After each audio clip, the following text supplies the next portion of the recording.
Det, jeg skal prøve at præsentere for jer i dag, det er for nogle af jer, eller måske for jer alle sammen, en ny måde at tænke jeres markedsføring på. Det er en segmenteringsmetode, som jeg selv faldt over for et par år siden, og i og med, at jeg arbejder med brand og med film, så bliver jeg meget fanget af den, fordi det, den taler ind i, det er, at den opdeler kunder ud fra følelser i deres købsprocesser. Som René lidt var inde på, så har vi jo forskellige følelser, beslutningssystemer, humør, man kan kalde det mange ting, alt efter hvad det er for en situation, vi står i, eller hvad det er for et produkt eller ydelse, vi køber. Og jeg arbejder jo med film og billeder, og der er det jo lige til højre benet at segmentere på den her måde, men det vil sige, det går op for mig, det er det sådan set hele vejen rundt, og det håber jeg på, at det også vil gå op for jer, når vi lige kommer igennem slideshowet her. Men det er en metode, som den hed emotionelle kundetyper til at starte med, og så nu er det så splittet op, sådan, så det er der sådan set stadigvæk en gren, der hedder, men nu er der også noget, der hedder Biologic, som egentlig handler om, at når man som kunde, man vil altid gerne købe logisk. Og det de har udviklet, det er igennem 8 år, så har de samlet en masse cases, det er baseret på forskning. Og der har de så samlet en masse cases, langt over 3.000, altså jeg tror det er 6.000 nu, så vidt sidst jeg talte med hende, hvor de så har forsket det her, og fundet ud af, hvordan er det folk tænker, og der er altså 4 systemer, man sådan grundlæggende tænker i, eller 4 humør, kan man også kalde det, når man er ude at købe produkter eller ydelser. Og det, der er vores opgave, det er at forstå, hvad det egentlig er, vi sælger, når vi sælger noget. Og så tale til det humør, det beslutningssystem, som det naturligt vækker. Det kan godt lyde lidt abstrakt sådan, når man lige siger det, men det giver forhåbentlig mening lige om et øjeblik. Se, så kommer jeg ikke rigtig videre. Det gør nu. Sådan der. Så den klassiske fejl, kan man sige, eller det man i hvert fald har gjort, og måske stadigvæk gør, det er, at man segmenterer på mennesker. Altså så har man en eller anden profil om, hvor en kvinde, der er 30-35 år, hun bor i provinsen, hun har en middelindkomst osv. osv.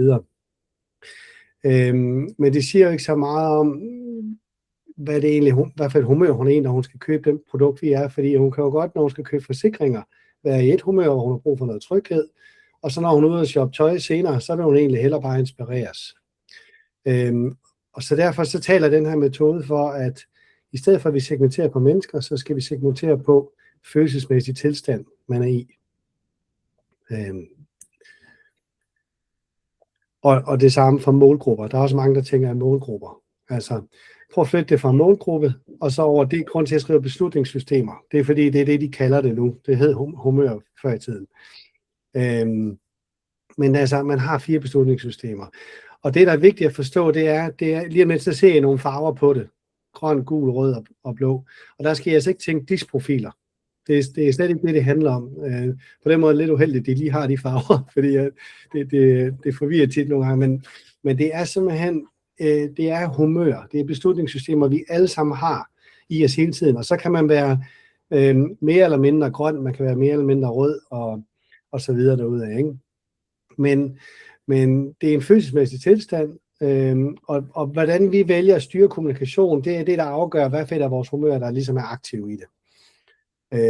Så der har vi i hvert fald, vi har en mulighed for hele tiden at være skarp på at kommunikere det, vi rent faktisk sælger, sådan så at vi igennem en kunderejse ikke ender med at forvirre kunden, og så i værste tilfælde risikerer, at de ender med at gå lige når de skal til at lave købet.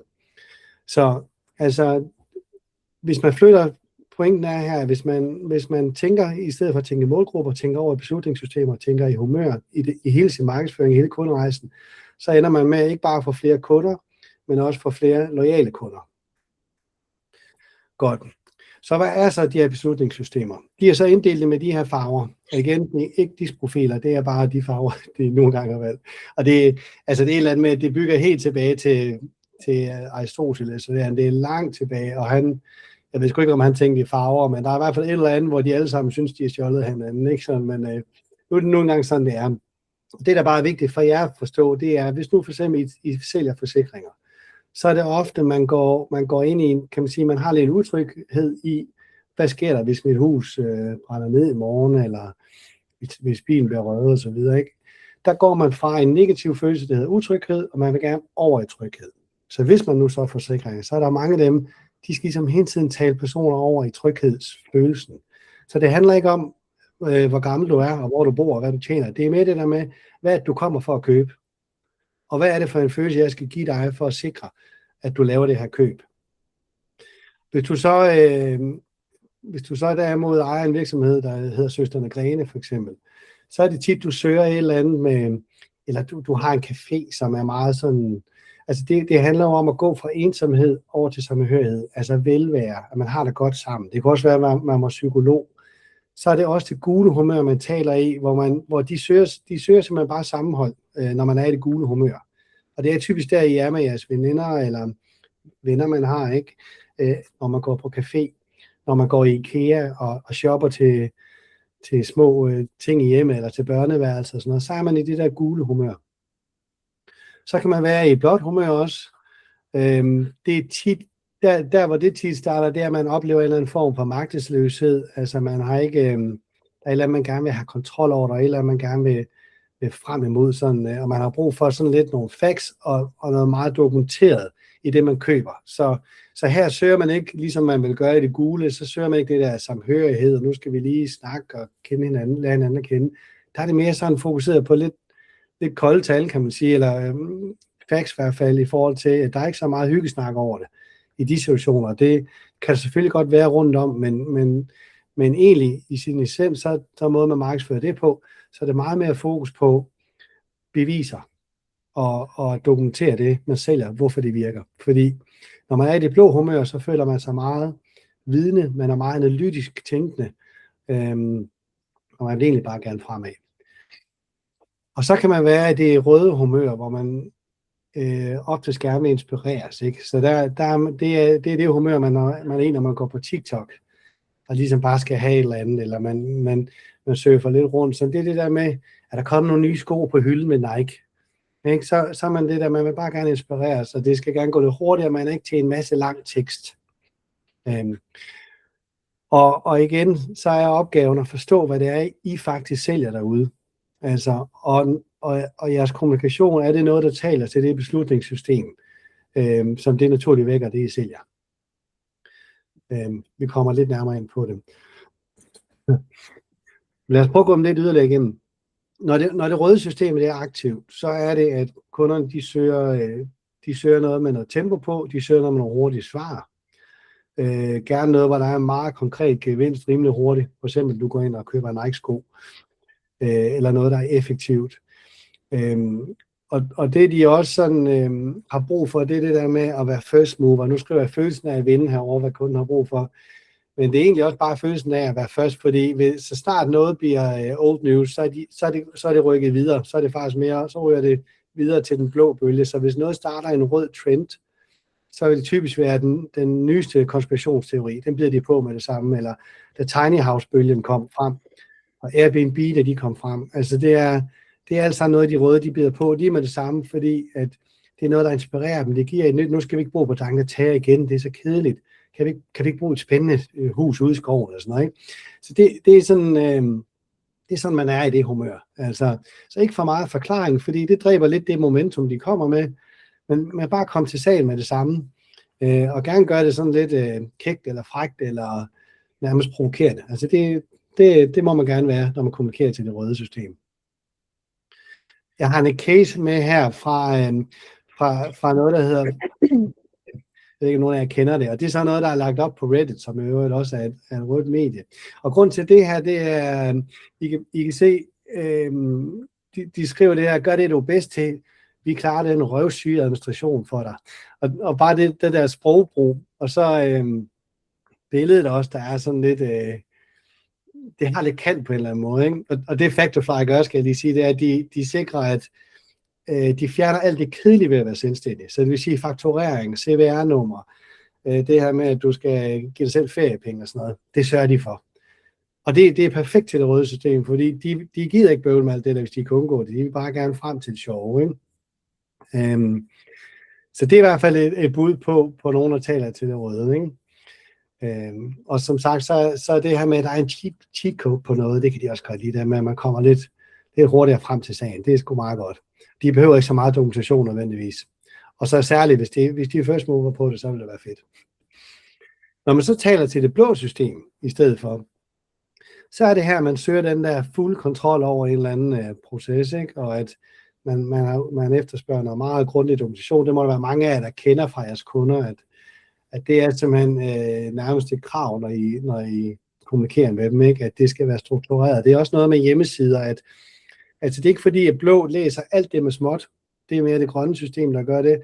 Men blå, de har meget brug for at hurtigt kunne scanne, og så skal det være meget logisk, det der er bygget op på hjemmesiden. Hvis der er noget, der virker forvirrende eller logisk, eller hvor de tænker, det tror jeg ikke helt på, det der tal, det holder vist ikke helt, så er de videre igen. Fordi, som sagt, deres egen fortælling, det er det der med, at de er vidne, ikke? Altså, de er analytiske i deres tilgang. Så det, de har brug for, det er den der logiske forståelse. Gerne en direkte sammenligning en til en med noget, eller hvis I er skarpe på nogle priser, så endelig bare vis, hvordan I er skarpe på det. Og det der med, hvorfor er det her et smart valg? Altså, hvorfor er det sikrer dig, at du kommer hurtigere mål, hvis du vælger også? Men det er fordi, det minimerer din risiko.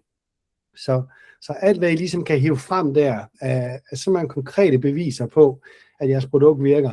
Vi taler meget til det blå system. Og igen, hvis det I sælger, det taler ind i det, så vil det være meget naturligt at snakke hele vejen igennem til det blå system. Og det man bare skal være opmærksom på, det er, hvis man bliver for fluffy, og man bliver for hyggesnakkende, og ikke dokumenterer det, man påstår, så er det mister troværdighed, og så vil de meget hurtigt ryge videre og kigge på noget nyt. Der er en hånd her. Jeg har et meget lille vindue, så jeg kan slet ikke se jer alle sammen. Men det er jo... Nej, jeg skal det er se. mig. Jo. Ja. Du siger det der med at dokumentere. Ja. Altså, hvordan dokumentere? Man kan jo godt skrive en masse, som man selv synes er rigtigt. Og ja, det er mere, hvad mener du med at dokumentere det? Jamen, altså, det handler om ligesom at for eksempel, hvis nu du havde et produkt, hvor du vil vise, det kan et eller andet, og så man tænker, kan det nu også det? Så for eksempel en video kunne være en dokumentation eller et bevis for, jamen det her, det virker. Altså, der er ikke noget at snakke om, eller her er nogle tal, der er en til en, de er trukket for det og det. Altså, der er ikke noget at rafle om. Det er bare sådan hardcore facts i, at jeres produkt, det er veldokumenteret, at det er et fornuft. Altså, det er også bare, at de skal kunne dokumentere over for dem selv nærmest, at det her, det er et fornuftigt køb, hvis det giver mening. Ja, det er lidt... Vi leverer altså til food service, kødprodukter, kan man sige, til food service, så det er sådan lidt, altså, jeg ved sgu ikke lige, hvordan vi skulle kunne dokumentere det. Altså, det skal jo, om det så er altså nogle andre, der så fortæller, at de har købt det, og det har virket hos dem. Det ved jeg ikke, om det er sådan noget, man skal bruge i stedet for. Det kunne meget vel være et bevis. Det kan også være, at der er nogle ting, I ved, taler ind i deres behov, som de har brug for at vide. Nu ved jeg ikke lige, hvad det kunne være. Altså, det kunne være, der var alt muligt med, hvor kommer ting derfra. Sådan noget, selvom det vil godt nok også trække lidt over det grønne. Men altså, hvis der er noget, I ligesom ved, de har brug for at komme i mål med deres projekt. Jamen altså, vi leverer jo for eksempel frikadeller til food service. Som er rigtig høj kvalitet og meget stabil kvalitet, så de altid kan regne med det samme. Så på den måde kan vi kan jo godt sige, det er sådan det er, men kan vi dokumentere det? Vi kan dokumentere det dansk kød, og det gør vi også, men vi kan jo ikke, hvordan kan vi dokumentere, at det bare virker for dem, og de kan stole på, at de kan komme hurtigere gennem hverdagen med vores frikadeller ude i køkkenerne. Det er sådan lige. Ja, men typisk med sådan noget der, så vil det være, altså I har nogle superknapper, kan man sige, for hvert system. Og noget af det vil være testimonials, eller udsagn på det der, fra nogen, de kan spejle sig i. Fordi, jamen det er igen det der med, at de lader sig ikke så narre, altså så alt, hvad du ligesom selv vil tro på, hvor du kan sige, der er simpelthen noget at rafle om, den her person har sagt det her, eller det ser du i videoen, eller det er skrevet her, eller, og du siger noget med kvaliteten, hvordan kan du overfor konkurrenterne, altså, hvordan kan du ligesom skille dig ad for konkurrenterne og sige det? Altså, hvordan kan du vise det kvalitet? Er der en måde, du kan gøre det på? Ja. Fordi de har bare brug for at vide, at det, de køber, det kan de være sikre på, er et fornuftigt valg, og det sikrer dem at komme i mål med det, de nu skal, ikke? Ja, altså, det skulle gerne være noget, det prøver vi jo i hvert fald at skrive sådan noget med, det hjælper dem i hverdagen, når der er travlt. Vi ved jo, de har travlt, og de er presset på tid, og måske er der nogen syge, eller du ved, så de kan altid stole på, at kunderne er glade, hvis de serverer vores produkt. Men det er jo mere det der dokumentation, jeg tænker.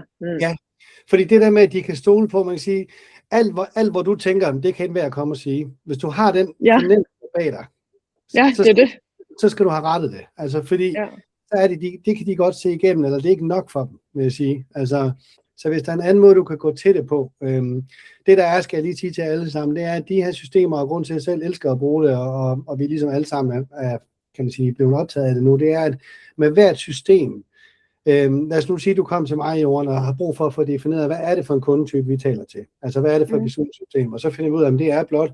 Så vil der være en hel redskabskasse her, vi kan dykke ned i, hvor dem, der har udviklet metoden, de har alt fra, hvordan du skal lave din grafik, hvad for nogle ord, du må bruge, hvordan din hjemmeside skal bygges op, hvordan din video skal bygges op, og hvad for nogle superknapper, du skal gå ind og tweak på, for at du for alvor taler til de blå. Hvad for nogle medier, du skal være på. Så alle de der, hvor I ligesom kan være i tvivl om, fuck, taler jeg til den blå her, eller taler jeg til den grønne, eller er det forvirrende, det jeg siger nu, så skal I bare vide, at hvis I valgte at inddrage det af jeres markedsføring, så er der rigtig meget hjælp at hente. Okay. Og det er det, der gør det her meget anvendeligt, og meget troværdigt, og i hvert fald noget, der virker. Altså, det er så fedt at arbejde med på den måde. Ja, okay. Men fedt, du lige spørger, og bliver ved med at spørge, endelig, alle sammen, hvis det er, ikke? Altså, alle køb, ikke? Også grund til, at vi snakker om følelser, det kan virke lidt blødt, men det er fordi, at tro det eller ej, så er der ikke nogen køb i verden, der foregår uden følelse. Altså, vi kommer alle sammen frem til et køb igennem identitetsfortællingen, igennem vores mavefornemmelse og igennem logiske argumenter. Og det er bare, derfor hvis man skal stole på deres forskning, simpelthen bare et fakt. Altså, så vi kan lige så godt bare segmentere på den måde og tale til følelser ud fra det, vi ved omkring, hvad det er, der giver købslyst. Identitetsfortællingen, mavefornemmelsen og så logiske argumenter. Ikke? Og det er særligt det med logiske argumenter igennem en kunderejse. Hvis I taler øst og vest og syd der, hele vejen igennem, så er det, at man bliver forvirret, og så er det til sidst, så ender I med ikke at have en loyal kunde. Så til sidst, så er det bare en pris. Altså, kan de få det billigere et andet sted? Ja. Skal jeg herovre. Et eksempel her, meget lavpraktisk, kan man sige, det er en maler.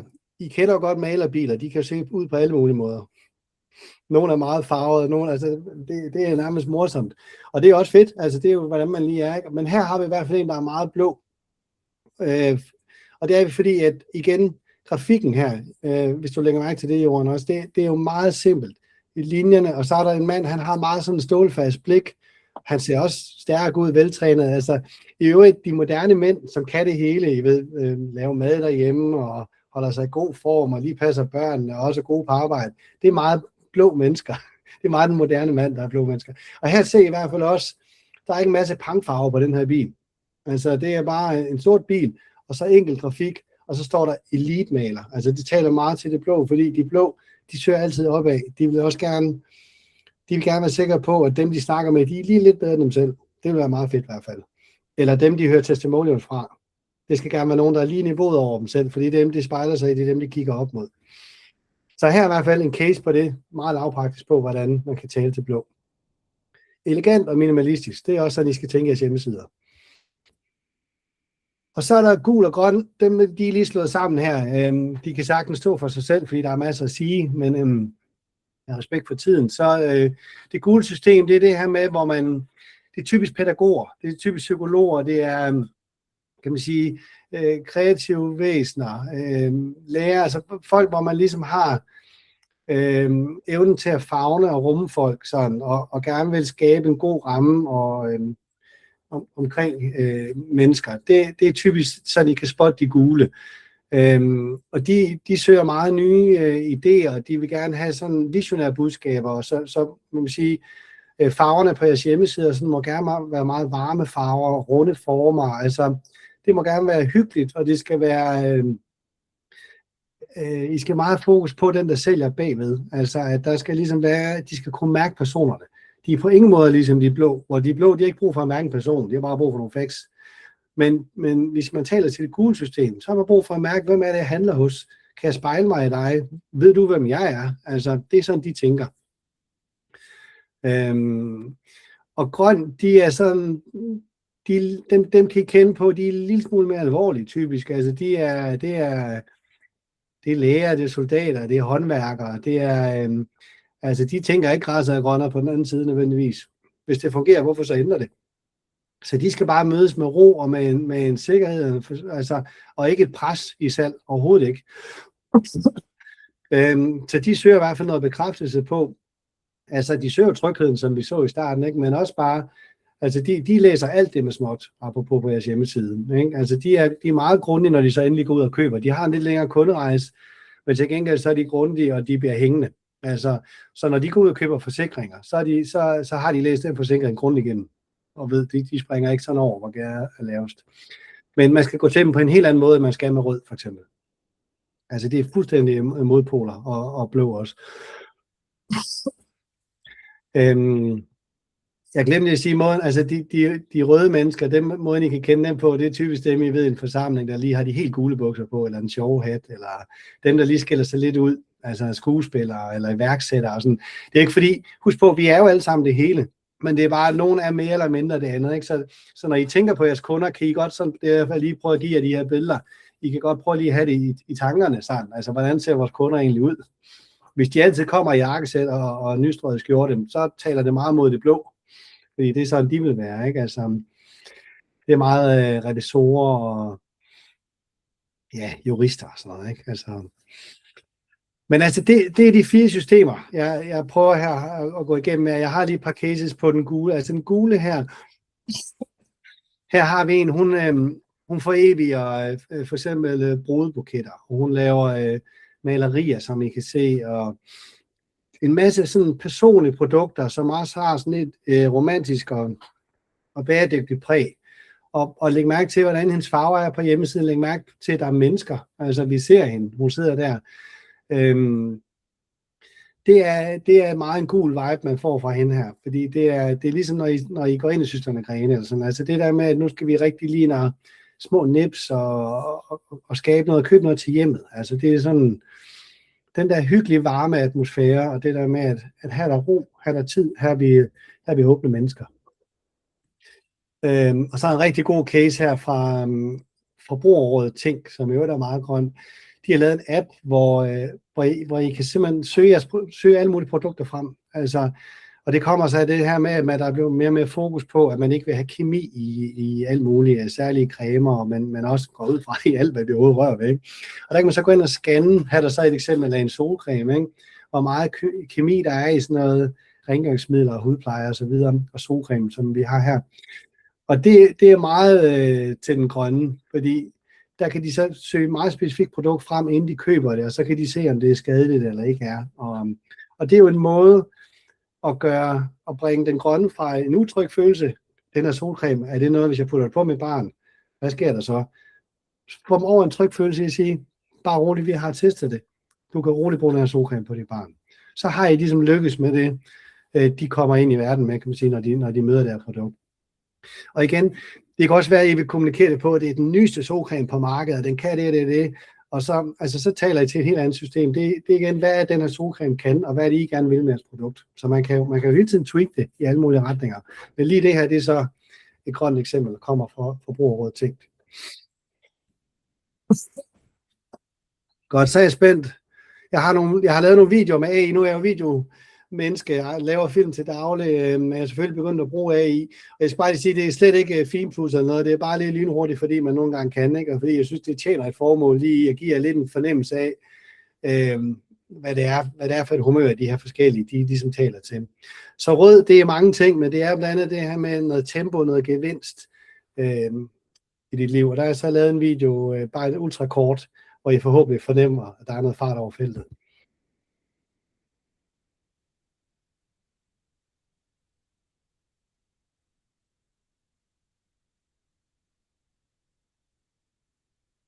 Så det vil typisk være sådan noget reklame noget for... Anders, ja? Der er ingen lyd på din video. Nå, hvorfor er der så ikke det? Det var en super elbil, du lige viste os. Den lyder fedt, kan jeg sige. Altså forestil jer en Porsche, der kører rigtig hurtigt, og den er ikke sådan på el. Kunne du høre det, eller hvad? Ja, jeg kunne høre det. Kunne I andre høre det? Nej, men ved I hvad, I skal bare forestille jer noget, altså sådan noget tempo på musikken, ikke? Og Men igen, vi har mange tangenter at spille på, når det kommer til video, og det er jo selvfølgelig det, jeg er meget tiltrukket af også. Så det er lidt ærgerligt, at I ikke kan høre lyden, men pointen er her i hvert fald, helt ny Porsche, der er kommet på markedet, den skal de selvfølgelig have, ikke? Og de behøver ikke se så meget dokumentation, den skal bare se fed ud, og det skal gå stærkt. Men glem nu ikke, de er også til alt andet, de er også til tiny houses, alt hvad der ligesom er nyt, og som har lidt kant, altså det bider de hurtigt på. Så kommer der her fra Lego, kunne det være, ikke? Altså, det er jo det gule humør, vi snakker til, og det meget handler om den der familiefølelse, og det med at skabe samling, og det der med at have nogle varme farver, have noget sol i billedet, bare skabe den der velværsfølelse. Det er det, de gule søger. Så det er sådan en annonce for Lego, der vil tale meget mod det. De kunne jo også vælge at trække den over noget Star Wars og noget action og gøre det helt vildt til det nyeste på markedet. Jeg skal ikke sige, hvad de sådan. Det er bare for at give eksempler på, hvordan man kan ligesom få de her følelser frem, og hvordan I kan rette jeres kommunikation mod det, I gerne vil. Så er der et blot eksempel her. Det vil så typisk, Mærsk vil være meget blot, ikke? Hvor man har sådan meget sådan status, overtænkt i et stort firma, og altså meget med sådan veldokumenteret grafik, vil det typisk have, som vi slutter med her. Og rene linjer, og ikke for meget sådan alt muligt kunstigt, men bare sådan fuldstændig straight up ind til benet. Men også noget, der viser noget status. Det kan de rigtig godt lide. Og her er den grønne, det kunne så være årstiderne for eksempel, ikke? Hvor man bare har brug for vidstheden i, at jeg køber noget, som er et godt produkt, et gennemtestet, det er meget sådan, det er godt for mig, og det er ensartet, jeg kan have det, jeg får hver gang. Altså det giver mig en sikkerhed i, at jeg spiser noget, jeg gør noget godt for min krop. Det er de meget på, og det er ikke fordi, det er en grøn kundetype, det er bare sådan der. Og det skal lige siges, at hele den her grønne bølge, som meget hersker de her år, den startede jo ved de røde i sin tid. Og nu bare starter altid ved de røde, og så går det ned igennem blå, gul og grøn, og ender så ved grøn. Men alle de her er selvfølgelig præget af den der naturtrend. Det kan man ikke rigtig sige sig fri fra. Men jeg håber, de eksempler gav jer lidt en fornemmelse af, sådan viben i hvert fald kan give jer den følelse, I kan ramme jeres målgruppe med i alle mulige retninger. Jeg har også prøvet at lave en film her, hvor man har et produkt, hvor jeg så prøver at vise jer, den starter ud i filmen med, hvordan vil det her kaffe, det er en kaffemaskine. Så hvordan vil den se ud, hvis det var til en rød reklame? Der er der meget fokus på, at det skal være hurtigt klar, og mere energi til morgenen og så videre. Ikke så meget sådan palaver omkring det. Så kommer der lige efter det en sekvens, som taler til det gule, og det er jo det her med velvære, det her med, at det kunne også være, at den gjorde noget hyggeligt for dit køkken, eller noget unikt for dit køkken, og det der med, at enhver kop, det vil være en oplevelse, det vil være et samlingspunkt for din familie. Efter den lille sekvens, så kommer der i filmen noget, hvor man prøver at dokumentere, hvorfor den her kaffemaskine er god. Altså, igen, træk nogle tal frem, så mange brugere har testet den, så mange sådan. Altså, det er meget det, de vil gå op i og have brug for at vide.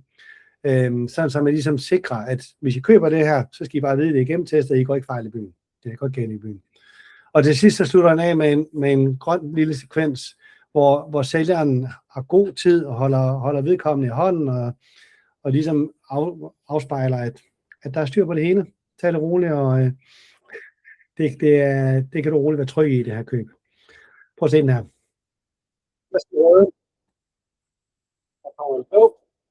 Og så kommer den grønne til sidst. Det går meget stærkt, ikke? Men nu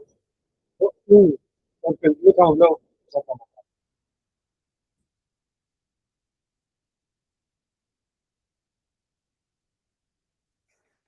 Altså, jeg ved godt, det er jo ekstremt korte sekvenser, og det er selvfølgelig også en lille smule søgt, men det er bare fordi, og nu vi har muligheden, så synes jeg, det er i hvert fald lidt inspirerende. Også selvom det, hvis I forestiller hjemmesider og med billeder og sådan noget, hvordan man visuelt hele vejen rundt kan gå forskellige retninger ud fra de her systemer. Og det jeg også vil sige med det er, det jeg lige har vist jer med de her 4 forskellige eksempler med kaffemaskinen, det er ikke fordi de budskaber, I har i dag, nødvendigvis er dårlige overhovedet. Altså, det kan bare være, at det ikke matcher den følelsesmæssige tilstand, I skal tale til. Og det er jo det, I skal ind og tage et grundigt kig på. Så eksempler, det kunne være, hvis I i virkeligheden har en blå gruppe, men det bliver alt for fluffy, fordi I er for meget i det gule humør hele tiden, så stemningsord og hyggelige billeder, det er altså ikke noget, der overhovedet overbeviser en person i blot humør. Det er det der med, at de vil have faktadokumentation, ikke? Og hvis I har et møde med jeres, lad os sige, I taler til røde kunder i virkeligheden, men det ved I ikke endnu, og I så har møde efter møde, hvor I viser en masse tekster og lange slides og sådan noget, det er slet ikke noget, de er til. Altså det skal gå stærkere, det skal være mere effektivt, og det skal bare I skal bare illustrere, hvad er jeres løsning på deres problem nu er her. Og hvis I nu, lad os sige, I ikke ved, at I har grønne kunder, ikke? Altså, og I kører alt for aggressivt på jeres salg hele tiden, og I siger nogle forkerte ting, altså, nu har jeg skrevet her, køb nu eller mis chancen, det ved jeg godt, det vil ikke lige være jeres sprog, men altså, I forstår måske min pointe i det der med, at I kan godt skræmme kunden væk, hvis ikke I forstår, at de har faktisk brug for, at de er i en utryg situation, de har brug for noget tryghed nu, og det kræver noget tid, det er en længere kunderejse, I er nødt til at gå stille og roligt til dem. Og det samme med gul, de er så modsat de blå, de har brug for, at der er noget mere varme. Ikke alle de der tabeller, ikke alle de punktlister, ikke alle de grafer. Altså, vis hvem I er, vis varmen, vis hvordan det er, at I matcher deres drømme og behov.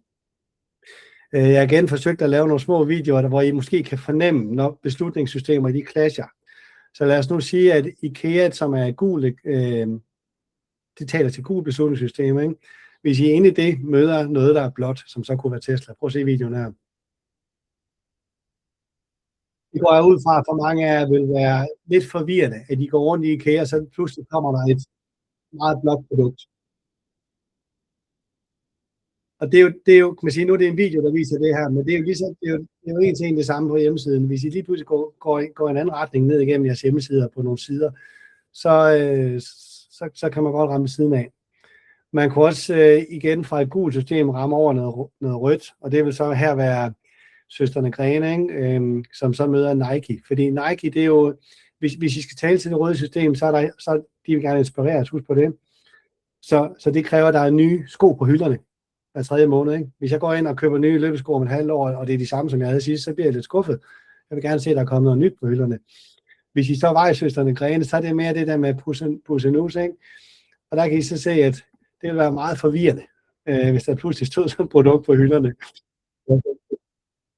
Det går lidt langt, den her reklame, ikke? Men man vil næsten få et chok, og man vil nok i hvert fald forlade hjemmesiden igen, eller gå ud af butikken igen, eller hvad det er, ikke? Altså, så vær meget opmærksom på, at de her beslutningssystemer, I er nødt til, for at bruge det korrekt, og bruge det så effektivt som muligt, så skal man vælge et system.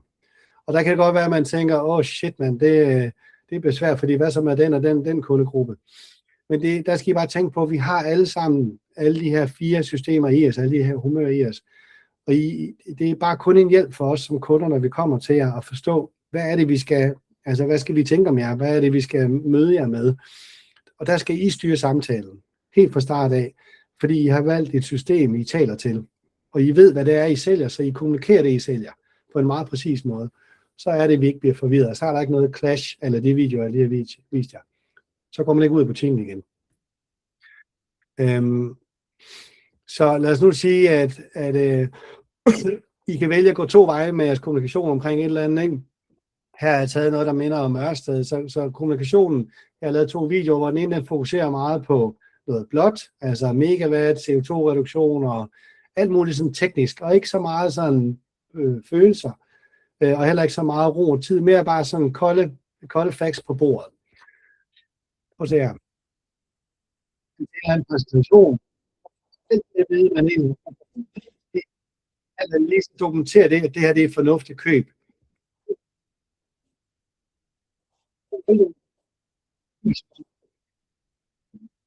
For en vej at gå. Men det kan også godt være, at man bare ved, at de kunder, man køber hos, de har brug for at vide, ikke så meget helt nede i altså alt det tekniske, men de har brug for at vide, at I tager ansvar for hele processen. Og de læser selvfølgelig alt det, I skriver til dem.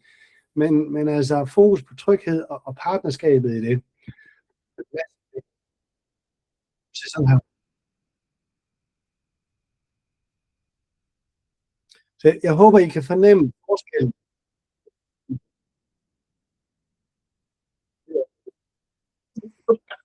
Og så kan man blive ved med at...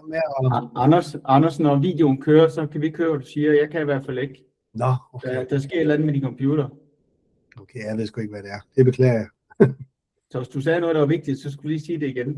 Okay, men det jeg bare prøver at vise med de her 2 eksempler, det er bare, jeg synes videoen nemlig gør det godt, at I nærmest kan føle det forhåbentlig. Hvordan, at hvis I, altså de kunder, I taler til, de har selvfølgelig altid brug, man kommer aldrig uden om pris, man kommer aldrig uden om, at der er nogle ting, der skal være dokumenteret, men man kan sige, det kan man gøre på mange forskellige måder. Og det første videoeksempel, det var det, der talte til det blå, ikke? Hvor der ikke er så meget med den menneskelige, kan man sige, tryghed omkring det. Det er mere bare facts. Og den sidste videospillet, det er jo bare det her med, vi tager ansvar, vi hjælper jer, vi holder jer hånden. Du kan føle dig tryg i at handle hos os. Så vær meget opmærksom på, at der er et match mellem jeres budskab og det beslutningssystem, kunden sandsynligvis er i, eller i hvert fald I gerne ønsker, de kommer i. Ja, og så ved jeg ikke, om I kan regne ud, men den største fejl, det er jo så, hvis I prøver at tale til alle 4 med humør på en gang.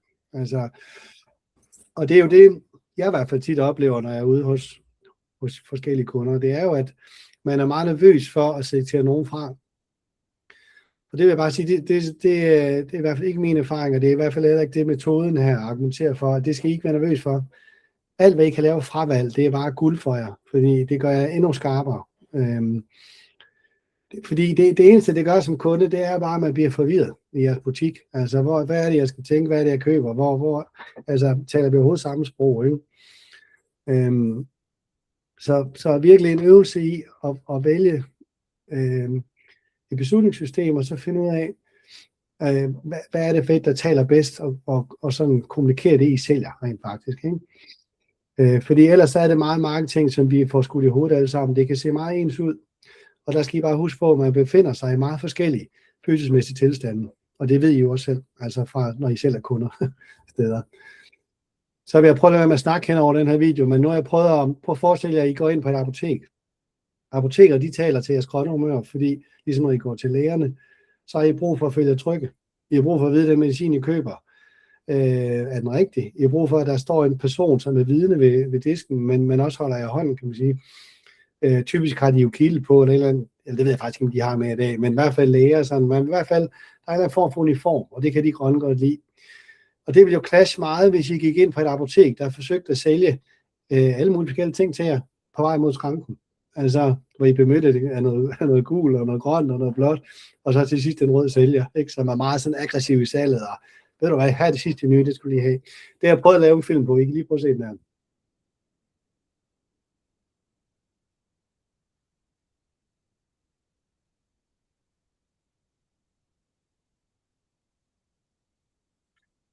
Så I kan se, at han bliver mødt af mange forskellige indtryk i sin rejse op til den skranke der. Og det vil være et fejlmatch, og det tror jeg heller ikke, I nogensinde har stødt på, nogen af jer, trods alt.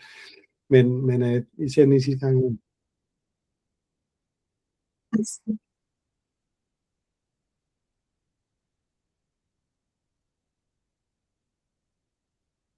Ja. Filmen tjener bare det formål, og ligesom tydeliggør for jer, at man går galt i byen, hvis man prøver at kommunikere til alle. Og I skal ikke være bange for at vælge et beslutningssystem. Det er kun en hjælp for jer. Og som sagt, fordi at hvis I vælger at tage den her type af markedsføring til jer, så vil I opdage, at der er en masse redskaber, I kan gøre brug af, som er super nemme at anvende, eller i hvert fald meget konkrete, som hjælper jer hele tiden i de forskellige steps, man skal igennem. Så det der med, at I gerne vil ramme alle, og så i virkeligheden rammer I ingen, den skal man lige have for øje. Man kan sige, det virker måske meget logisk, men nu siger jeg det alligevel. Så måden man bruger det på, hvis nu I skulle ud og bruge det, så var det ligesom at finde ud af, hvad er det for et følelsesmæssigt behov, jeres kunder har, når de kommer til jer. Altså, hvad er det egentlig, de har for et behov? Og hvad er det så logisk? Hvad er det mest nærliggende for et system, I vælger? Er det rødt, blåt, gult eller grønt? Hvad for et er mest aktivt, og hvad er det for et, vi i hvert fald skal have vagt? Og hvad er det for et, vi skal holde fokus på hele vejen igennem salgsprocessen? Sådan så, at prisen ikke bliver et knudepunkt til sidst, når de forlader jer. Men sådan så vi sikrer, at I får en loyal kunde. Og ikke mindst, at det, der gør kunden loyal, det er, at han kan mærke hele tiden, at det matcher faktisk det, I kommunikerer til ham eller hende. Det matcher jo det, I sælger. Så det er et super godt værktøj, vil jeg i hvert fald selv mene, og jeg håber da, at I kan bruge det som en inspiration til i hvert fald, hvordan det kan hjælpe jeres markedsføring på vej. Og noget af det, I får jo de her slides, tænker jeg, så noget af det, I hvert fald kunne starte med at spørge jer om, det er jo det der, hvad er det typisk, det første spørgsmål er, når I møder jeres kunder? Og hvad er grunden til, at de tøver eller ikke køber? Ikke? Fordi hvis det er det der med, at det er old news, jamen så er det jo fordi, at det er røde mennesker. Altså det er røde beslutninger, de forventer, at der er noget nyt og frisk på hylden. Men hvis det er fordi, de ikke føler sig helt trygge eller overbeviste, så er der jo gang noget grønt eller blåt, ikke? Og hvis de bare ikke mærker nok hjertevarmen, det kan være mange grunde. Prøv at stille de der spørgsmål, ikke? Hvad for en kunde har været nemmest at lukke, og hvorfor var han nem at lukke? Altså, hvad var det, der var rigtigt i den proces? Men hvad har så været sværest ved en kunde? Altså, fordi det sidste her, ikke? Hvad for en følelse er det, jeres produkt eller ydelse, det egentlig giver slutkunden? Er det noget, der er nyt og spændende? Er det noget, der ligesom giver tryghed? Er det prestige? Er det fornøjelse? Jeg kan jo afsløre, at nyt og spændende, det er det røde. Tryghed, det er det grønne. Prestige, det er det blå. Ikke? Og fornøjelse, det er så det gule.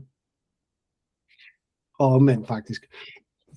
Nyt og spændende det må man jo gerne være. Altså nogle gange så kan det hele lyde så rigidt, men altså det er faktisk, når man sidder med det og arbejder og ligesom endevender sin hjemmeside med det, så virker det meget fornuftigt og meget, kan man sige, håndgribeligt at gå til.